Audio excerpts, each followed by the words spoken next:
Sabing na binanatan kagad ng Quadrilates Smiboy na Facebook page at sinabing Neri umiyak na kung nabugbog ka lang masyado ni Inoue. Pag ako makalaban mo, hindi ka na makikilala ng mama mo. At hindi lang yan, dahil sa sinabi ng Quadrilates Smiboy na kung alam lang natin ang mga nangyayari sa mga kakalabanin ni Casimero, si Goodman ay tumakbo. Si Neri ay umiyak kahit ibinigay na sa kanya ang gusto niya, kaya ang nasabi nila ng Quadrilates ay alam yung mga boss, tune up lang lahat sila sa akin.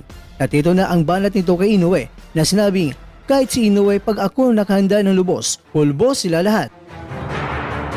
Samantala, kung 12 days lang naging number 1 pound-for-pound king itong si Inoue dahil napalitan agad ito ni Usyk sa pamamagitan ng pagkapanalo niya sa kapwa undefeated noon at kampiyon na si Tyson Fury.